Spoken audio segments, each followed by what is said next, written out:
Mm. Coffee, coffee, coffee. You know how we feel about coffee on this channel. We love it. Yo, my name is Julian Melnick, and welcome back to the Console Gaming Channel. That's right, we are button mashers and thumbstick thrashers, and here to have a good time playing video games, guys. It was Indie World by Nintendo today. And I am, as I'm getting deeper and deeper into this video gaming world, I got a sweet spot right here for indies. Because indies are the stories that are being told behind the scenes. These are video games that are so great, and AAAs are fun, but indies, they get weird. And, well, we got some super bizarre ones on here today, and some ones that I'm really excited for. So I'm going to give you a quick flash recap on all the games that are coming out or were peeped in this indie world. And then I'm going to give you my recommendations on which ones that I think are going to be really awesome. You should keep your eyes on, the ones I'm going to get, and then we'll close this thing out. So before we jump into it, if you want to be part of this community, it's real simple. The subscribe button is what gets you there. Hit that subscribe. You'll be a part of the greatest, most positive, and encouraging community in the gaming world. That's what we're doing. We're growing it. Let's get so big that people just cannot at all avoid the positivity. Join on in. Positivity, man. It's the way to go. So let's jump in. First things first, we got Bomb Rush Cyberpunk. Music's kind of cool. You're running around, you get to grind on different things. The artwork is interesting. I like the way it looks. It looks like a beautiful game. Basically, you're doing graffiti and doing different things and dodging people attacking you. It looks like an interesting game. The concept itself is unique, and I like that. And I think it'll feel really nice on the Nintendo Switch, especially on that OLED, and that's coming out later. I don't have it marked here, but it's going to be shown. And then we have Toem, Fall 2021. This game looked really different. You're a photographer, but everything is in black and white. It's a hand-drawn style animation, and it looks cool. And I think I said that weird. Hand-drawn style animation. Doesn't matter. We're sticking with it. And I'm into this game because it's a photography-based game in black and white. I think that's a really awesome way to combine two of those art forms, photography and black and white. I think it's cool. I think they did something really unique here, which is awesome. And then we got Loop Hero. That's coming out this holiday. Loop Hero is kind of reminds me of a board game. I think there's a game called Betrayal on the House on the Hill or something. Betrayal in House on the, I don't know, something like that. But you basically lay down tiles and create this loop, and then you go through the loop and you fight different monsters. It looked pretty crazy. The music was like old school, like 8-bit or 16-bit, like it was an interesting looking thing. I dug it. I thought it was sweet. It's a different way to look at a dungeon crawler, especially because you build it, and as you build it, you get more cards, and you can change the way the loop goes, and you just redo it. Seemed different. It seemed cool. All right, we got Far Changing Tides. This seems to be a sequel. I'm not familiar with the Far franchise or the Far games in general, but it's basically a post-apocalyptic game. You have this ship, and you're looking for a new place to create a home, and you're just going through and adventuring and moving stuff around. I like the artwork. I like the play style. I like how this post-apocalyptic world is covered in water versus just like a desert wasteland. It's a different way to look at it. I feel like that's kind of a genre bender. It's kind of different. Next is Necro Barista. Final Pour. Anime style adventure. Story based. That's about it. Comes out later today. So if you're into that kind of thing, which, okay. Garden Story, timed exclusive. And there's a few timed exclusives. This one's coming out today. I'm not too sure how I feel about timed exclusives. I think it's kind of weird that they're intentionally timing. I don't know. I don't know what the reason behind it is, and maybe we'll make a video on that. Actually, we will. But Garden Story comes out today. It looks like a top-down pixel art kind of mixture between like Stardew Valley and Harvest Moon. I like the way it looks. It's a little bit more cartoony. That pixel art, I love pixel art. I'm a sucker for pixel art, so looks good. Next one, Boyfriend Dungeon. You date a sword. We're not covering it because what? It's just I don't know. Nothing against it, but that's kind of interesting, right? Kind of weird. You date a sword.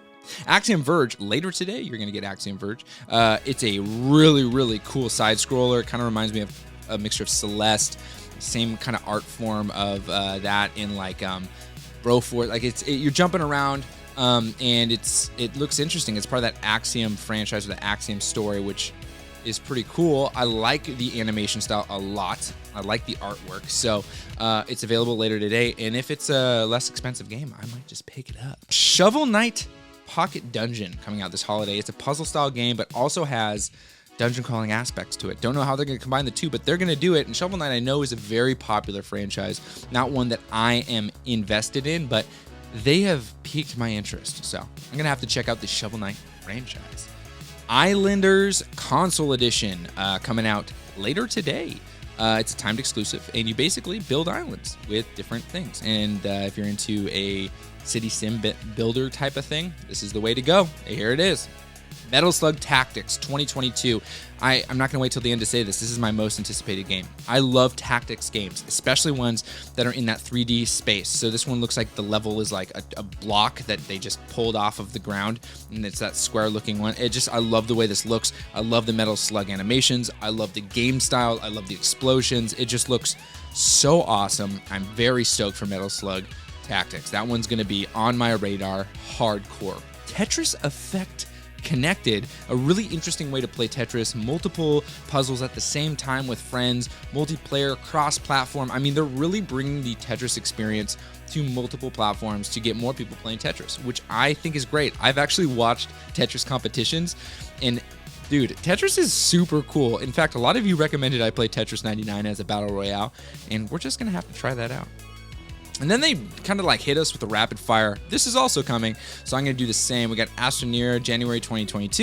You look like you're an astronaut, grabbing a bunch of stuff like No Man's Sky or that other one where you just grab a bunch of resources. Who knows? It looks like it could be a good timer, whatever. 100 Days Wine Simulator. You want to simulate being a whiner? A whiner. A lot of people are whiners in this video game world. That's not what I meant, though. You want to be a wine crafter? You can. 100 Days Wine Sim.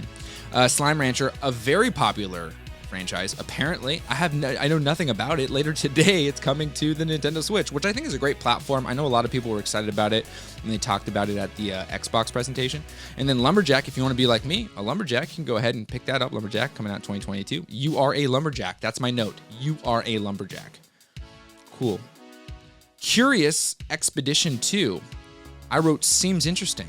And based on this gameplay, that's pretty much the most I have from it. They didn't explain much. This was all visuals. And then there's Gang Beasts, fall of 2021. This looks like a somewhat, I don't know, like a battle royale. Not battle royale, but like you can throw people off of cliffs and stuff like that. It's like a 4 versus 4 brawl type thing. It looks like a brawl game. And then last, they hit us with Eastward, September 16th. This was that like before we leave kind of thing. This looked so cool.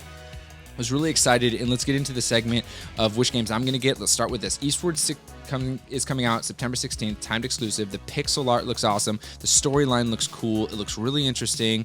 What's going on behind the scenes looks cool too.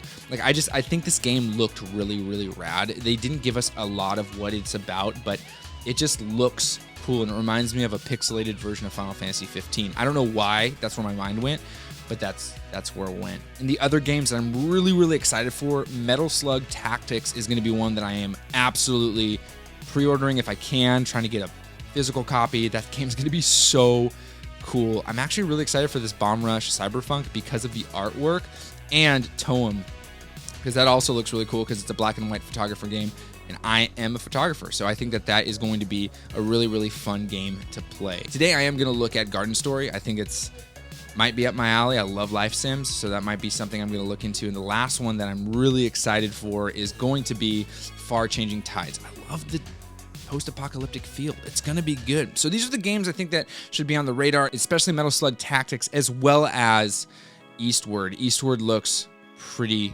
cool. So let me know what you guys are into. Let me know what games you guys are stoked on. If you watched this, if you didn't watch it, if you aren't into indies, if you are into indies, just show me. Show me down in the comments below what games you guys are stoked for. I'd love to have you be a part of this conversation, and I just want to know, where's everyone at? And I'm going to end this in a unique way. I'm going to say the exact words that Nintendo ended their stream with because I think it's important, and that is, happy gaming. They actually said it.